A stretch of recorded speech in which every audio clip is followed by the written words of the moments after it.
No recuerdo el día exacto en que dejé de ser su padre para convertirme en una carga. Tal vez fue cuando cumplí 65, o cuando empecé a olvidar ciertas cosas, como si la vida me estuviera quitando espacio para seguir guardando recuerdos.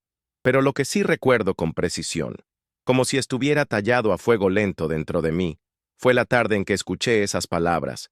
Mi papá me da asco. No lo gritó. No lo dijo con rabia. Lo soltó con la naturalidad de quien comenta sobre una pared vieja que necesita ser derribada, como si yo ya no importara, como si yo fuera un estorbo más. Y lo peor es que pensaba que no lo había escuchado, pero lo escuché, y me rompí por dentro.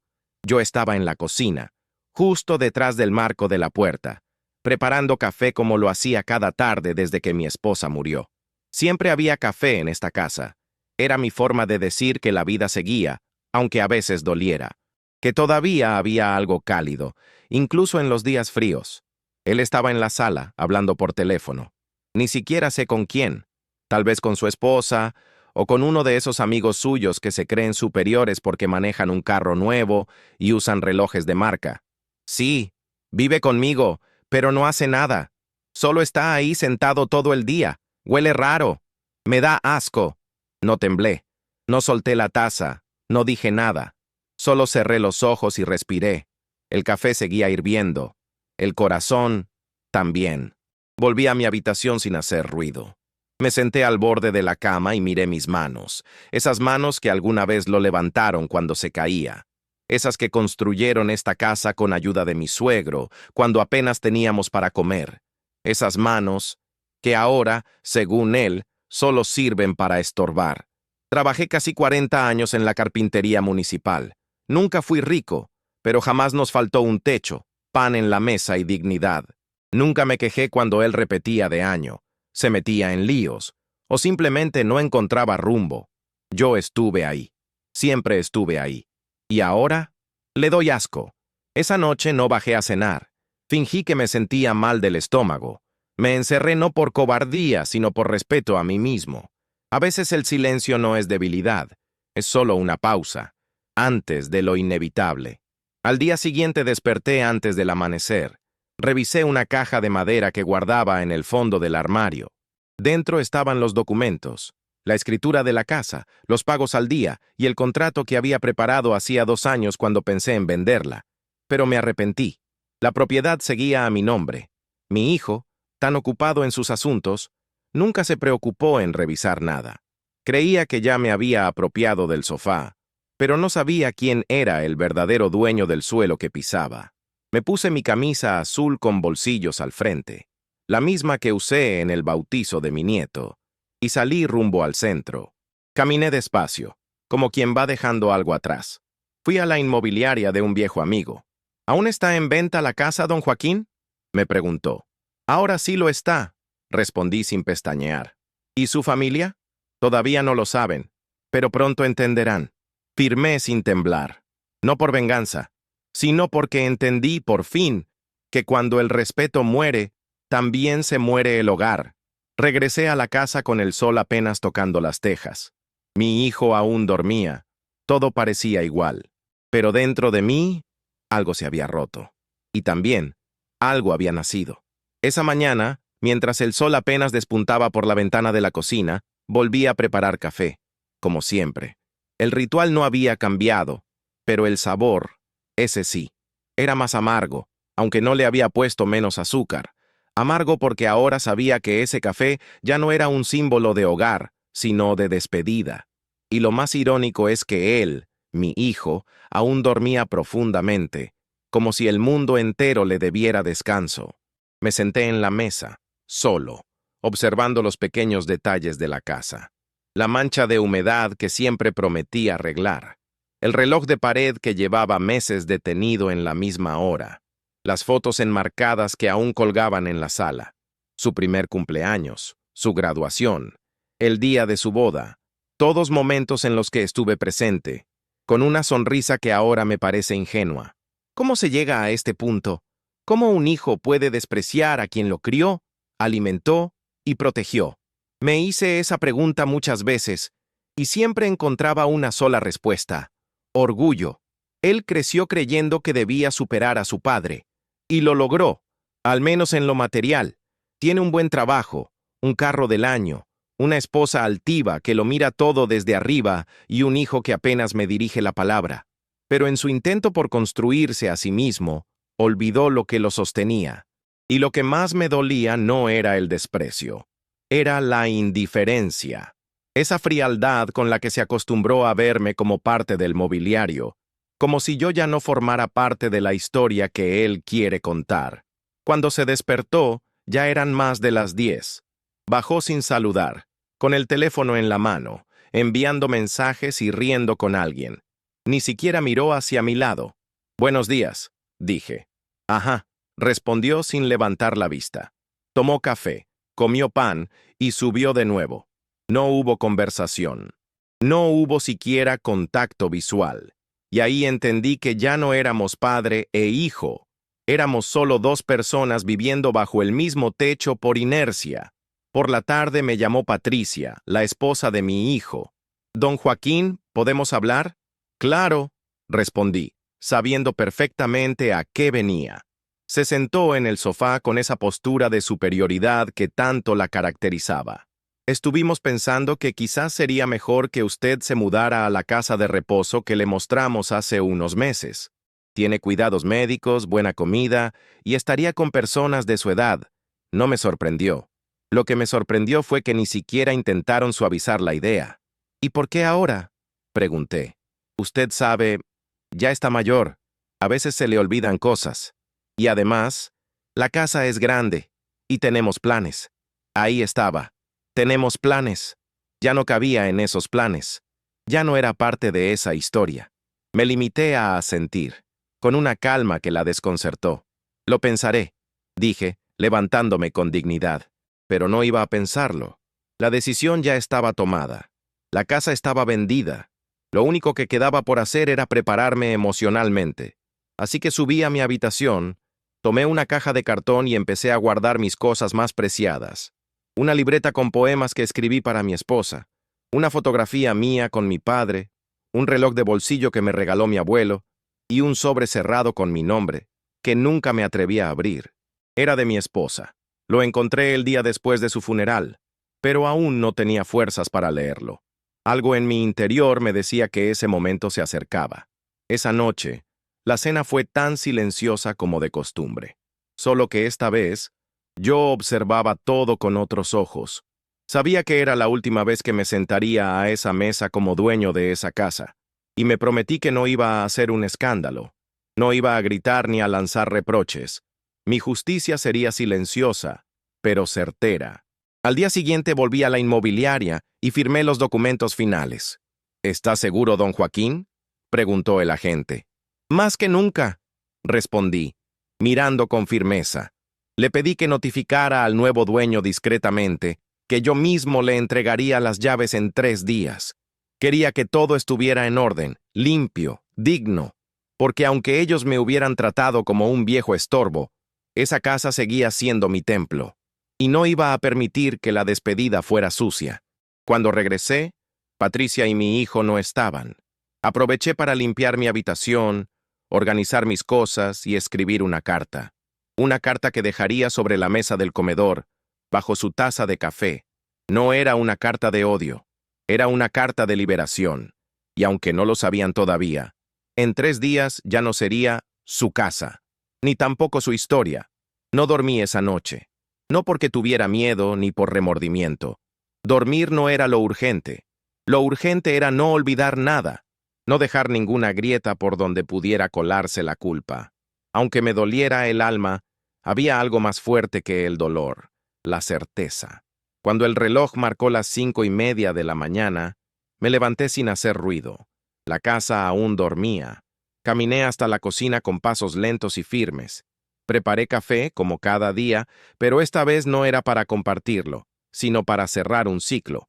Puse 2 tazas en la mesa, una para él y una para mí. No porque quisiera reconciliación, sino porque merecía ver esa imagen una última vez. Padre e hijo, aunque solo fuera en apariencia. La carta la escribí la noche anterior, con tinta azul y letra clara. Me aseguré de cada palabra. No era una venganza, no era un reclamo, era una verdad que tenía que ser dicha, incluso si ya no les importaba. La dejé sobre la mesa, justo al lado de su taza. Decía simplemente en la portada, «Para cuando despiertes», y me fui. No cerré la puerta con fuerza, ni miré atrás. Me subí al taxi que había pedido a las 6 en punto y me dirigí a la pensión donde me hospedaría temporalmente. Una habitación modesta, con cama sencilla, una ventana que daba a la calle y una silla que crujía cada vez que uno se sentaba. No era un palacio, pero era mío, pagado con mi dinero, mi decisión. Horas después, mientras el nuevo dueño recibía las llaves de la casa, yo me encontraba bebiendo café en una taza plástica, con el alma en paz. No me llamaron ese día, ni el siguiente, y eso confirmó todo. Ni mi hijo, ni su esposa sintieron mi ausencia. Pero el tercer día, el teléfono sonó. Era él. «¿Papá?» Su voz sonaba tensa, diferente. «¿Dónde estás? ¿Por qué preguntas?» Respondí con calma. «Llegamos y la casa estaba vacía. ¿Qué hiciste?» Hubo un silencio. Luego él gritó. «¿Vendiste la casa? ¿Estás loco?» Respiré hondo. Cerré los ojos. «No estoy loco, hijo. Solo me cansé de fingir que esta era mi casa y que tú eras mi familia». «Esa era mi casa, la de mi familia». «No, hijo, era mía. La construí con mis manos, la cuidé por décadas, la compartí contigo, pero nunca la valoraste». Hubo otro silencio, esta vez más largo. «¿Y ahora qué vamos a hacer?», preguntó, más bajo. «No lo sé», dije, «pero por primera vez en mucho tiempo, no es mi problema». Y colgué. No con rabia, no con odio. Colgué con la tranquilidad de quien no debe nada. Esa noche abrí el sobre que había guardado por años, el que mi esposa me dejó antes de morir. Dentro había una carta. «Mi querido Joaquín, si estás leyendo esto, es porque la vida te ha traído hasta aquí. No sé si estás solo o acompañado, pero sí sé algo. Nunca olvides cuánto vales. Aunque tus hijos te fallen, aunque el mundo te ignore, tú eres un hombre bueno. No dejes que nadie apague eso en ti.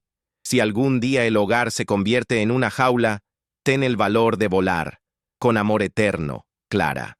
Lloré, no por tristeza, lloré por alivio, porque mi Clara, incluso en la muerte, me sostuvo.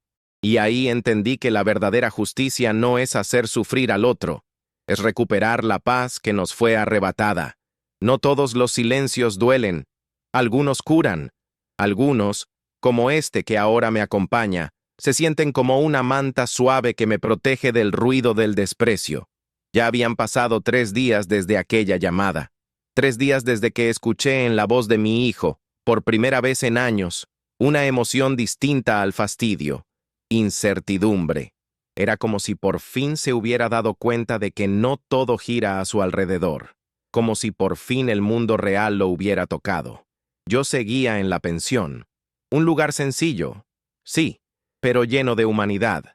Cada día bajaba a tomar café con los demás huéspedes. Había un exprofesor, una señora que vendía artesanías y un joven que recién había salido de una clínica de rehabilitación. Todos con sus propias heridas, sus propias batallas. Pero ninguno me llamó inútil, ninguno me miró con asco. En esa mesa compartida, nadie preguntaba lo que habías perdido. Solo celebraban que aún estabas ahí. Una mañana, mientras leía el periódico, la señora Julia, una viuda risueña que siempre llevaba un pañuelo de flores en el cabello, se sentó a mi lado.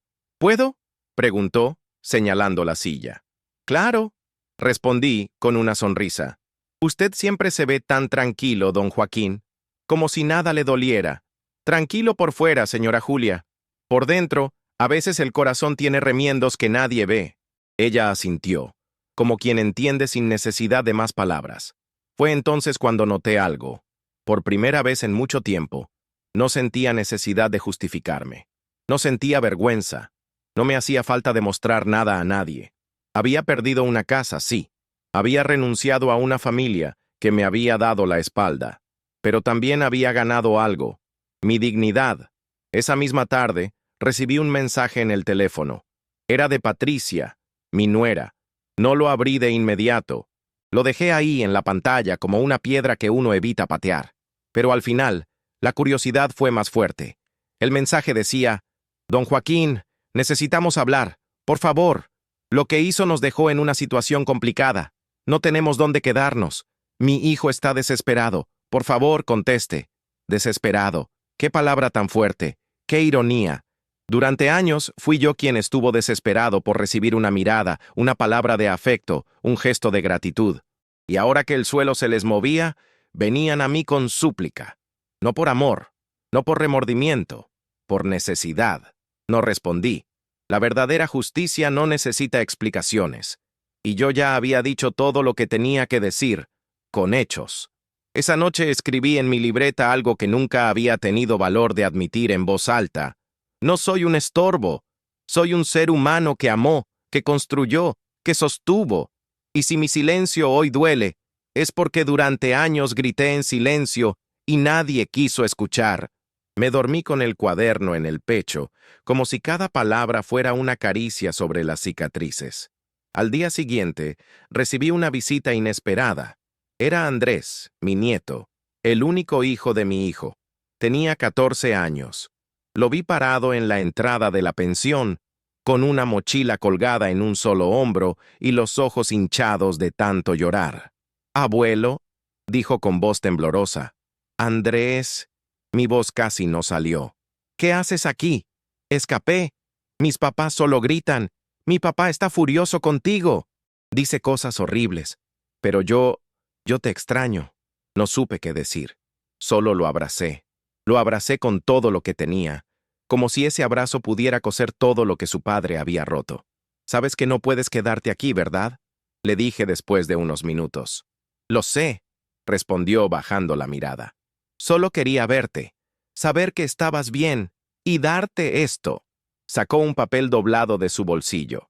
Era una hoja arrancada de un cuaderno escolar. Decía: «Abuelo, gracias por nunca gritarme. Gracias por enseñarme a andar en bicicleta. Gracias por tus historias. Yo sé que no eres inútil. Eres mi héroe». No lloré frente a él. No quería que pensara que su abuelo era débil. Pero cuando se fue, volví a mi cuarto, me senté en la cama y dejé que las lágrimas cayeran como lluvia contenida. Y fue ahí, en ese pequeño rincón de la ciudad, en esa pensión sin lujos, que entendí una gran verdad. Quizás la vida me quitó el techo, pero me devolvió el cielo. La mañana siguiente amaneció con el canto de unos pájaros que anidaban en el tejado de la pensión. Era curioso cómo incluso en los lugares más humildes, la vida encontraba maneras de florecer. Me senté junto a la ventana con mi taza de café y pensé en Andrés, mi nieto. Su visita me había dejado una mezcla de alegría y tristeza difícil de explicar. Era solo un niño, pero había entendido más de lo que su padre jamás quiso ver. Su carta seguía doblada dentro de mi libreta, como una joya escondida que yo releía en silencio, palabra por palabra, cada noche antes de dormir. Poco después de las 9, sonó el teléfono de la pensión. Era raro que alguien me llamara por esa línea. Me levanté con cierto presentimiento. «¿Don Joaquín?», preguntó la señora de recepción. «Tiene una llamada de su hijo», suspiré. Agradecí y tomé el auricular con calma. «¿Papá?». Su voz era seca, cansada. «Aquí estoy», respondí sin emoción. «Necesitamos hablar», dijo directo. «Ya lo hicimos, hijo. Yo hablé cuando decidí irme. Ustedes hablaron cuando me dejaron de mirar. No me vengas con eso. Nos dejaste en la calle». «No, hijo. Yo no los dejé en la calle. Ustedes me empujaron fuera de casa mucho antes de que yo la vendiera». Se hizo un silencio espeso. «Mamá nunca habría hecho esto», murmuró. «Y tal vez por eso tú nunca aprendiste a ver el valor del sacrificio silencioso», le respondí con una firmeza que ni yo sabía que tenía. Colgó sin decir adiós, pero no sentí culpa. Sentí alivio, porque por primera vez no me tembló la voz. No me escondí tras la debilidad que ellos me atribuían. Por primera vez fui escuchado. Esa tarde salí a caminar. El aire tenía ese aroma a tierra caliente que me recordaba a los veranos de mi infancia. Pasé por una plaza y me senté a observar a unos niños que jugaban a la pelota. Uno de ellos me recordó a mi hijo, cuando tenía 6 años y corría descalzo por el patio, con los pies llenos de barro y la sonrisa amplia. A veces me pregunto dónde quedó ese niño, cuándo se convirtió en el hombre que hoy me ve como una carga. Volví a la pensión justo cuando la señora Julia servía la cena. Ese día era arroz con lentejas y un poco de carne guisada. Lo comí en silencio, acompañado por las risas de los otros residentes, quienes comenzaban a ser, sin saberlo, la familia que no esperaba tener. Al terminar, subí a mi habitación y, por impulso, tomé el celular. Abrí la galería de fotos. Allí estaban imágenes que hacía años no miraba. Mi boda, el primer cumpleaños de mi hijo, una Navidad en la que él me regaló una bufanda tejida por su madre. Tenía apenas 11 años. En la foto, ambos sonreíamos. Toqué esa imagen con la yema del dedo, como si pudiera sentir aquel instante. ¿En qué momento perdimos el rumbo? No tengo la respuesta. Tal vez nunca la tenga. Lo que sí sé es que uno no puede forzar el amor, ni siquiera el de un hijo. 2 días después me llegó una carta. Era manuscrita, con letra grande y algo temblorosa. Era de Andrés. Abuelo, mis papás pelean mucho. Papá dice que lo arruinaste todo. Mamá llora todo el tiempo. Yo solo quiero volver a tomar café contigo y escuchar tus historias. Te extraño. ¿Puedo visitarte otra vez? No pude evitar sonreír. El corazón se me encogió. Contesté con otra carta. Querido Andrés, esta siempre será tu casa mientras yo esté aquí. Puedes venir cuando quieras. No te preocupes por lo que dicen los adultos. A veces se ciegan con el orgullo. Tú, en cambio, no pierdas nunca esa luz que tienes. Al día siguiente apareció con una mochila más grande que él y un abrazo que me quebró por dentro. Pasó la tarde conmigo. Le preparé pan tostado con mantequilla, como le gustaba cuando era más pequeño. Me pidió que le contara otra vez la historia de cómo conocí a su abuela, y yo, con una sonrisa, reviví aquellos días de juventud en los que todo era más sencillo y verdadero. Antes de irse, me miró y dijo, ¿sabes? Ojalá mi papá fuera como tú. Esa frase me atravesó como un rayo. No porque me alegrara escucharla, sino porque revelaba el vacío que mi hijo no sabía que había dejado. Le acaricié el cabello y le respondí, tu papá aún tiene tiempo para cambiar, pero tiene que querer hacerlo. Esa noche, mientras el cielo se vestía de estrellas, comprendí que a veces el mayor acto de justicia no es castigar, sino vivir en paz sin el peso del rencor, porque hay dolores que no se curan con venganza, sino con dignidad. Y aunque me habían arrancado el lugar que yo mismo construí con mis manos, nadie, absolutamente nadie, podía quitarme la fuerza de seguir siendo yo. Desperté con el sonido de la lluvia golpeando suavemente el tejado de la pensión. Había pasado mucho tiempo desde la última vez que llovía con esa delicadeza, como si el cielo no quisiera hacer daño, solo lavar el aire. Me levanté sin prisa, con la calma de quien no le debe el día a nadie. Preparé mi café, como siempre, pero esta vez lo acompañé con pan caliente que había comprado la noche anterior. Me senté junto a la ventana y dejé que el aroma del café y el sonido de la lluvia me llenaran los pulmones. Fue entonces cuando pensé en Clara, mi esposa, en cómo ella solía mirar por esa misma ventana, años atrás, cuando la vida aún nos parecía larga. Ella siempre amó los días nublados. Decía que la lluvia traía verdades, que nadie puede fingir bajo el cielo gris. Y ese día tenía razón. A las 9:30 escuché pasos en la entrada. La señora Julia subió tocando mi puerta con delicadeza. Don Joaquín, lo buscan. Abrí con el corazón palpitando. Era él, mi hijo. Estaba empapado, sin paraguas, con los ojos hundidos y las manos temblorosas. ¿Puedo pasar?, preguntó, bajando la mirada. Asentí sin palabras. Se sentó en la silla frente a mí, la misma donde Andrés había estado días antes. Durante varios minutos no hablamos. Solo el sonido del reloj y la lluvia nos envolvía. «Perdón», dijo de pronto, con la voz rota. «No sé por dónde empezar». Lo miré con una mezcla de sorpresa y tristeza, no porque no esperara sus palabras, sino porque llegaron tarde. «No estoy aquí para pelear, papá. Vine porque estoy cansado. Perdimos todo. La casa, el dinero, la paz. Patricia se fue con Andrés a casa de su madre. Yo estoy solo. ¿Y vienes aquí porque? Dejé la pregunta en el aire. Porque no tengo a nadie más. La sinceridad dolía más que cualquier insulto. Tú me criaste para ser fuerte, ¿recuerdas? Pero confundí fuerza con orgullo. Creí que demostrarte que podía superarte era suficiente. Pero olvidé lo que tú me enseñaste con el ejemplo. La fuerza verdadera es la que cuida, no la que aplasta. Guardé silencio. Leí tu carta, papá, añadió con voz más baja. La encontré sobre la mesa el día que regresamos. Quise llamarte 1000 veces, pero no sabía qué decir. Y ahora lo sabes. Ahora solo quiero que me escuches. No vengo a pedirte la casa de vuelta. No vengo a pedirte dinero. Solo quiero volver a verte como antes, como cuando me esperabas con café y una historia, como cuando creía que tú podías arreglarlo todo. Mis ojos se humedecieron, no por sus palabras, sino porque por primera vez mi hijo no me hablaba como un hombre avergonzado de su padre, sino como un niño buscando consuelo. Le ofrecí una taza de café.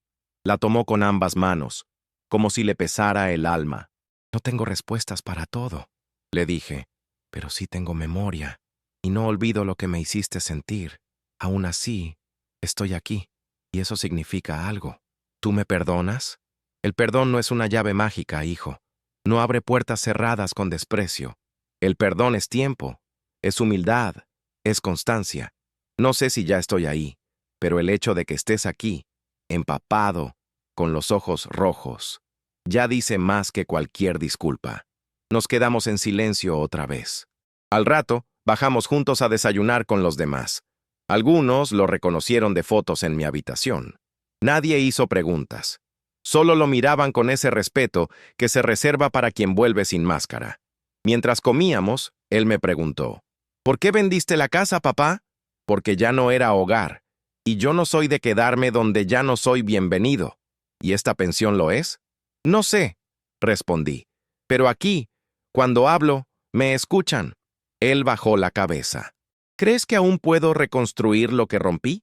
Sí, pero no con palabras, con actos. Esa tarde se quedó unas horas más. Ayudó a la señora Julia con unas bolsas. Habló con don Ernesto, el profesor jubilado, sobre política. Y antes de irse me dijo, no sé dónde voy a dormir esta noche, pero sé que por primera vez en años no me siento perdido. Le di un abrazo, uno de esos que no necesitan testigos. Y le susurré, a veces perderlo todo es la única forma de encontrarse a uno mismo. Y ese día, con la lluvia aún cayendo, entendí que el verdadero triunfo no era ver a mi hijo destruido por las consecuencias, sino verlo empezar de nuevo desde el fondo, con la humildad que tanto le faltó, porque la justicia silenciosa no es venganza, es volver a mirar a quien te hirió y ya no sentir dolor, solo paz. Durante los días siguientes, mi hijo no volvió a aparecer, no llamó, no escribió, y aunque parte de mí esperaba alguna señal, otra parte, más serena, comprendía que los verdaderos cambios no llegan rápido, que hay heridas que solo cicatrizan en el silencio y con el tiempo. La pensión seguía siendo mi refugio. Cada mañana, el olor a pan recién hecho y café caliente era suficiente para sentirme vivo. La rutina, lejos de ser una prisión, se convirtió en mi salvación. Me levantaba temprano, leía el periódico viejo que llegaba con 2 días de retraso, ayudaba a don Ernesto con su jardín de macetas torcidas y escuchaba a la señora Julia hablar de su juventud con ojos que aún brillaban.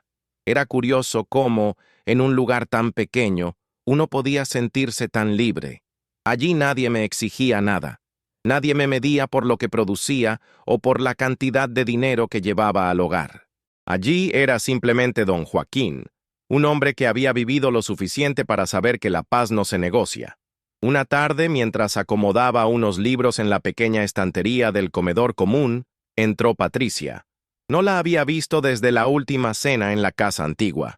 Estaba visiblemente más delgada, con el rostro tenso y ojeras profundas. Llevaba de la mano a Andrés. «Buenas tardes», dijo ella con voz baja. «Buenas», respondí, sin dejar el libro que tenía entre las manos. ¿Podemos hablar? Asentí y señalé una mesa vacía. Andrés se soltó de su madre y corrió a abrazarme. Sentí en ese gesto una especie de escudo contra todo lo que vendría después. Joaquín, comenzó ella sin rodeos. No vengo a justificar nada. Sé lo que dije, sé lo que permití y sé lo que causé. No espero que me perdones, pero necesitaba decirlo frente a ti. La miré sin dureza, pero sin suavidad tampoco. Te escucho, dije. Fernando, está diferente. Desde que vino a verte, no es el mismo. Está más callado, más pensativo. Quiere arreglar las cosas. Y yo también. ¿Y por qué ahora? Pregunté sin acusar. Porque cuando te fuiste creímos que lo habíamos ganado todo. La casa, el espacio, la libertad.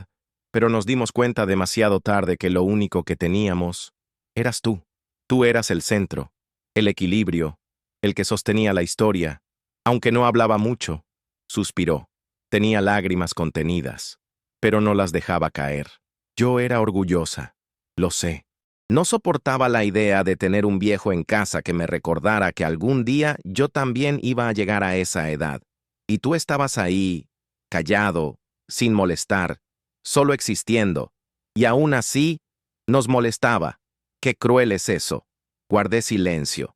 No por falta de palabras, sino porque a veces el silencio es la única respuesta justa. Andrés, como si entendiera que aquel momento era importante, se sentó a mi lado sin decir nada, sosteniendo mi mano. No venimos a pedirte nada, continuó ella. No queremos la casa, ni dinero, ni que regreses. Solo queríamos pedirte una oportunidad para visitarte, para reparar, aunque sea un poco, el daño que hicimos. La miré con el corazón dividido, no porque dudara de sus palabras, sino porque dudaba de lo que aún era capaz de ofrecer. Había dado tanto durante tantos años que ahora, por primera vez, me preguntaba si tenía algo más que dar. Yo ya no vivo esperando disculpas, le dije, pero tampoco cierro la puerta a quien se acerca con humildad. Ella asintió, bajó la mirada y por fin dejó caer una lágrima silenciosa. Gracias. Después de que se fueron, me quedé mirando la taza vacía que Patricia había dejado sobre la mesa. El vapor se había ido, pero el aroma seguía allí, como una metáfora perfecta de lo que era mi vida ahora. Cosas que se habían enfriado, pero que aún conservaban esencia. Esa noche, volví a leer la carta de Clara. Ya no me dolía como antes. Esta vez la leí como un hombre distinto. Como alguien que por fin había entendido que las pérdidas no siempre significan derrotas. A veces son solo el precio de la dignidad. Al día siguiente, Fernando volvió. No como el hijo altivo que cruzaba las puertas de mi casa sin saludar. Volvió como un hombre cansado pero dispuesto. «Papá», dijo, «no vengo a hablar. Solo quiero ayudarte a tender la ropa». Me reí, no por burla, por ternura. «Entonces entra», le respondí. Hoy hay sábanas limpias. Y mientras tendíamos en el patio las telas blancas, mientras el viento jugaba entre nosotros sin tensión, entendí que no siempre necesitamos palabras para comenzar de nuevo. A veces, basta con estar ahí, en silencio, compartiendo espacio, tiempo y una cuerda con pinzas de madera, porque cuando uno ha sido llamado inútil, estorbo o carga, y aún así logra mantener el corazón entero, eso no es debilidad, eso es fortaleza, eso es justicia. No sé en qué momento exacto sucedió. No hubo una fecha marcada en el calendario, ni un evento que sirviera como símbolo de reconciliación. Pero algo cambió desde aquel día en que mi hijo regresó para ayudarme a tender la ropa. A veces la redención no llega con palabras grandes ni gestos dramáticos. A veces se presenta en las cosas más simples: tender una sábana, barrer un pasillo, preparar café sin que nadie lo pida. Desde entonces, Fernando comenzó a visitarme cada 2 o 3 días. Al principio apenas hablábamos. Él se sentaba en silencio mientras yo leía el periódico, y cuando me levantaba a preparar el almuerzo, él me seguía a la cocina y preguntaba, ¿en qué puedo ayudar? Yo le daba tareas pequeñas: lavar los tomates, picar la cebolla, cuidar que no se quemara el arroz, nada complicado, pero todo significativo, porque en esos actos sencillos, sin saberlo, empezábamos a reconstruir algo que creímos perdido para siempre. Un día, mientras cocinábamos, me miró y dijo, «Nunca aprendí a hacer lentejas. Mamá siempre decía que eran tuyas». Me reí. La clave está en el ajo y el laurel, y en la paciencia, como todo en la vida. Él asintió con una sonrisa tímida. ¿Y crees que aún puedo aprender? Nunca es tarde para aprender, hijo. Ni para cocinar, ni para amar mejor. La señora Julia notó los cambios de inmediato. «Se le ve más animado, don Joaquín», me dijo una tarde mientras regábamos sus plantas. «Tiene el rostro menos cargado». «Es que los hijos, aunque duelan, siguen siendo parte de uno», respondí. Ella asintió con una sabiduría que solo tienen quienes han sobrevivido más pérdidas que alegrías. Andrés volvió a visitarme al fin de semana, esta vez con una sonrisa amplia y los ojos menos tristes. Me trajo un dibujo que había hecho en clase. Él, yo y un árbol grande al fondo. «Ese árbol eres tú», me explicó, «porque aunque te alejaste de la casa, seguís dándonos sombra». No pude contener la emoción. Colgué el dibujo en la pared de mi cuarto, justo al lado de una foto vieja de Clara. Le dije en voz baja, «Míranos, amor, no estamos rotos. Solo estamos volviendo a florecer». Poco a poco, Fernando comenzó a abrirse. Me habló de su trabajo, de las presiones, de los errores que había cometido por tratar de demostrar que era el hombre de la casa. Pero ahora entiendo que ser hombre no significa dominarlo todo, sino sostener sin aplastar. Me habló de Patricia, de sus discusiones, de cómo la falta de humildad los había arrastrado a un abismo del que no sabían cómo salir. «Ella también quiere hablar contigo, pero no se atreve aún», me confesó. «Dile que no hace falta permiso para volver con respeto». Él asintió.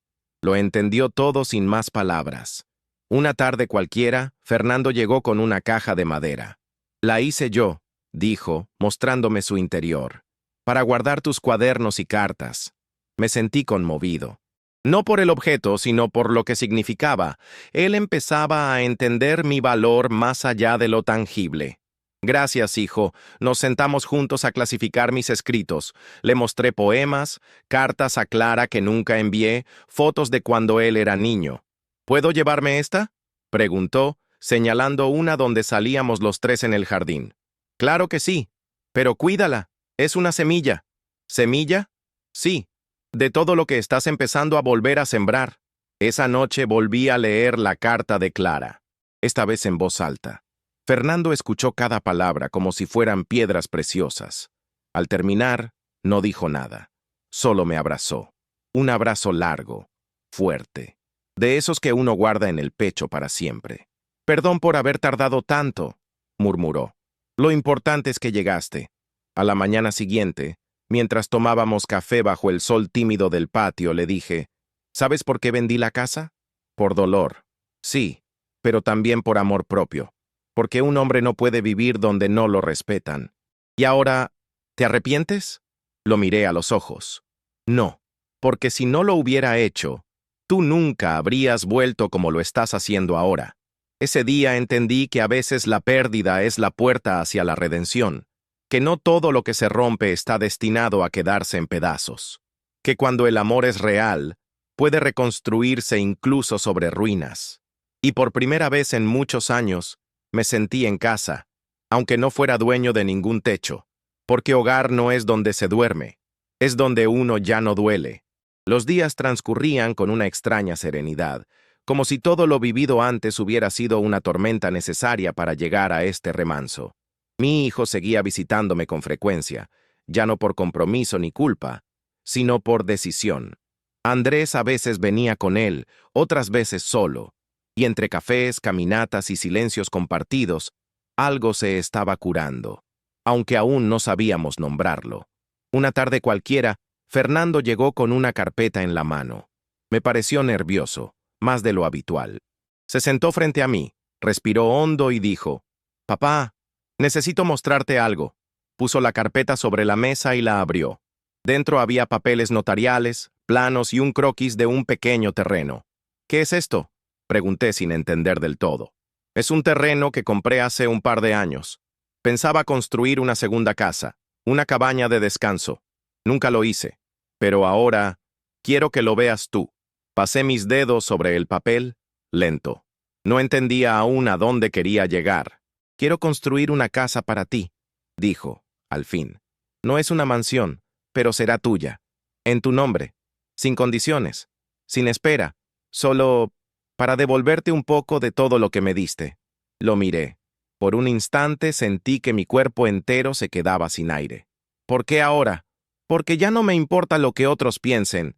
Porque entendí que un hombre no se define por lo que logra construir para sí, sino por lo que es capaz de ofrecer sin esperar nada a cambio. Porque tú lo diste todo, incluso cuando no sabíamos valorarlo. Y porque me cansé de vivir con esa frase que un día dije sin pensar. Mi papá me da asco. Llevo meses con eso en la garganta. Me duele, papá. Me avergüenza.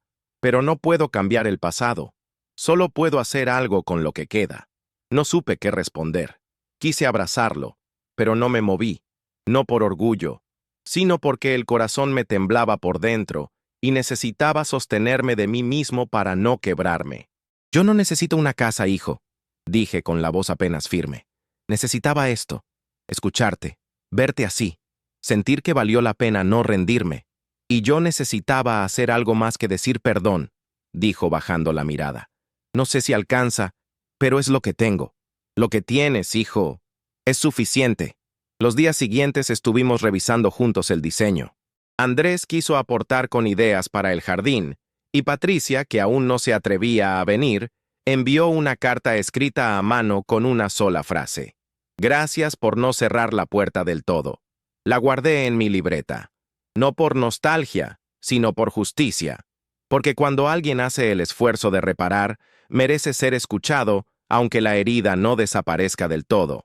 Una tarde, mientras caminábamos por la plaza, Fernando me preguntó, ¿alguna vez pensaste en irte del todo? ¿Irme? Sí. Alejarte. Desaparecer. No volver más. Me detuve. Lo miré a los ojos. Sí, respondí. Lo pensé más de una vez, especialmente esa noche, cuando te oí decir esas palabras. Mi papá me da asco. Pensé, ¿cómo puede un hijo odiar tanto a quien le dio la vida? Fernando bajó la cabeza, avergonzado. Yo continué, pero luego recordé a tu madre, y su carta, y tu risa de niño, y esa vez que me abrazaste cuando tuviste fiebre y dijiste, no dejes que me muera, papá, y no pude irme. Porque tú todavía estabas ahí, enterrado bajo el orgullo, y porque hay amores que duelen, pero no se abandonan. Fernando se detuvo, me abrazó con fuerza y no dijo nada. Al anochecer, mientras tomábamos café en el comedor de la pensión, me preguntó, ¿crees que podamos vivir todos juntos otra vez? Como familia, en la nueva casa. Reflexioné. No era una decisión sencilla. No después de todo lo vivido. Pero también sabía que el rencor solo se convierte en cárcel si uno lo alimenta. Tal vez, le dije. Pero si lo hacemos, será con nuevas reglas, con respeto, con espacio para respirar, sin juicios, sin silencio forzado. Te lo prometo, respondió. Esa noche antes de dormir, abrí la libreta donde guardo las cosas que no puedo decir en voz alta.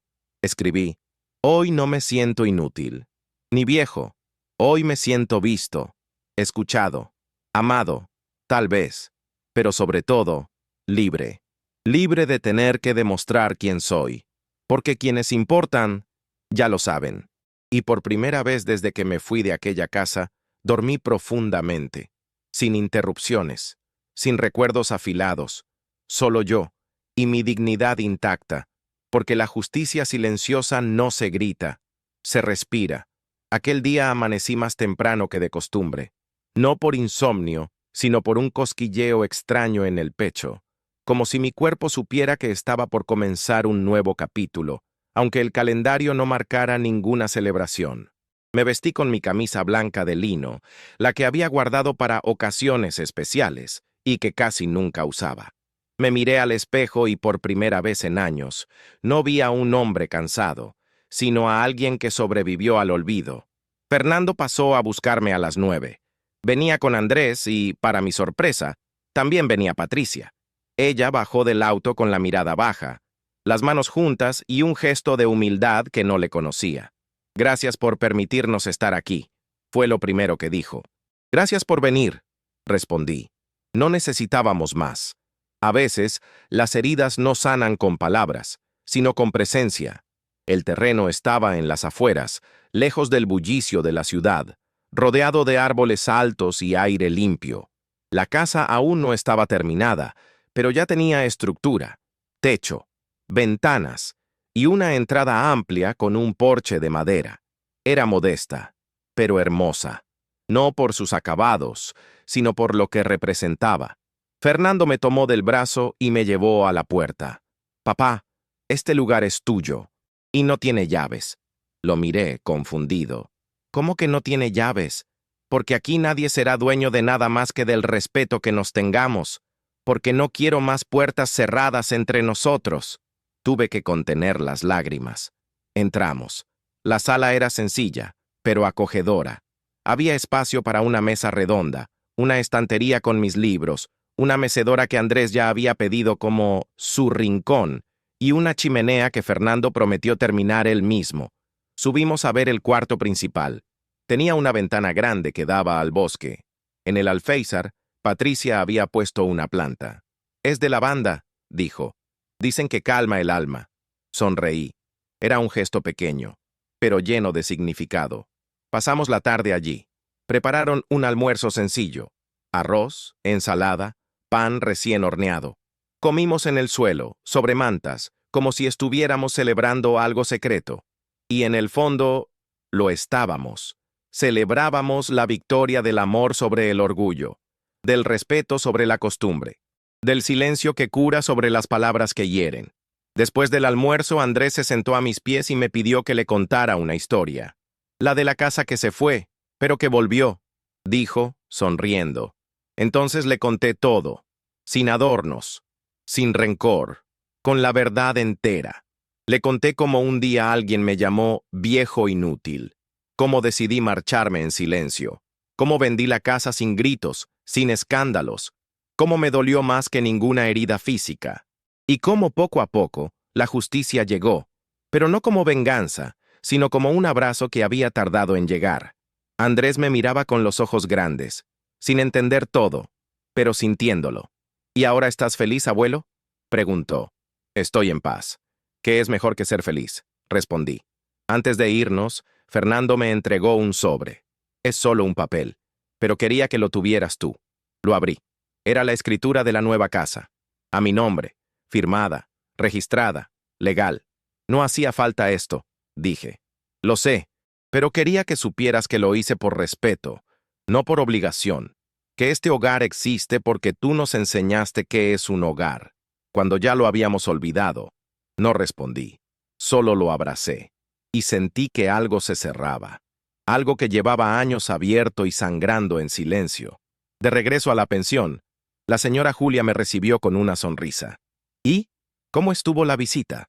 Fue un nuevo comienzo, le dije.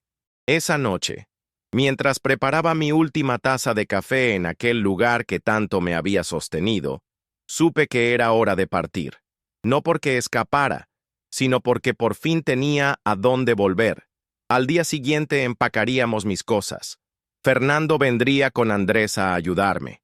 Y esta vez no me llevaría solo mis objetos. Me llevaría mi dignidad intacta, mi historia honrada, mi nombre limpio, porque aquel hombre que un día escuchó la frase «mi papá me da asco», ahora era visto como ejemplo, como raíz, como guía. Y la casa que un día tuve que abandonar en silencio fue reemplazada por una donde las puertas ya no se cierran. Una casa sin llaves, pero con alma, porque la justicia no siempre llega con castigo.